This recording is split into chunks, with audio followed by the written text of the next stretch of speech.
NEET paper leak और दोबारा परीक्षा कराने की मांग को लेकर आज सुप्रीम कोर्ट में अहम सुनवाई शुरू हो चुकी है।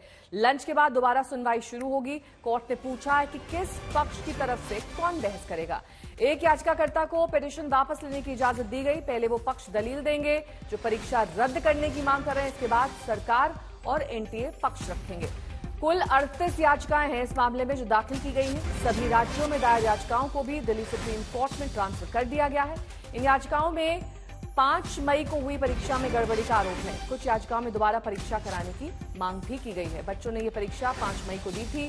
सुनवाई चीफ जस्टिस DY चंद्रचूड़ की अध्यक्षता वाली 3 न्यायाधीशों की पीठ कर रही है। कुछ याचिकाओं में परीक्षा रद्द नहीं करने की मांग भी की गई है। इससे पहले नेशनल टेस्टिंग एजेंसी ने कहा था कि गोपनीयता भंग होने का सबूत नहीं है। परीक्षा को रद्द करने का बेहद प्रतिकूल प्रभाव पड़ेगा क्योंकि इससे लाखों ईमानदार बच्चों पर भी असर पड़ सकता है।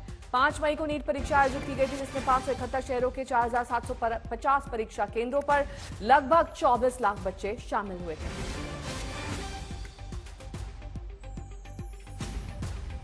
जो छात्र परीक्षा में धांधली का आरोप लगा रहे हैं उनकी दलील क्या है, सुनिए। हमारी बड़ी मांग यही है सुप्रीम कोर्ट से कि देश के छात्रों को जो छात्र नीट का एग्जाम दिए हैं, जिनके साथ धांधली हुई है और जो लगातार सालों से मेहनत किए हैं, उनके हितों का आप ध्यान रखेंगे। आप शिक्षा व्यवस्था को बेहतर करने का ध्यान रखेंगे। आप ऐसे लोगों को, ऐसी सरकार को जो शिक्षा की तरफदार नहीं है, वो नहीं चाहती है कि बराबरी और समान शिक्षा सबको मिले, जो चाहती है कि एनईपी के जरिए फीस बढ़ा दे और शिक्षा सिर्फ अमीरों की जागीर बन के रह जाए। तो ऐसे वक्त में सुप्रीम कोर्ट को सोचना पड़ेगा देश के छात्रों के बारे में, गरीब छात्रों के बारे में।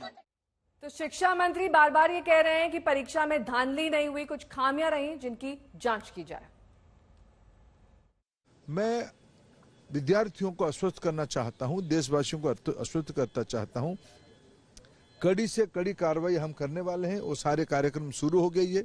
सीबीआई की गाज गिरने वाला है। जो भी लोग हैं उसकी तह तक हम किसी को भी नहीं छोड़ेंगे।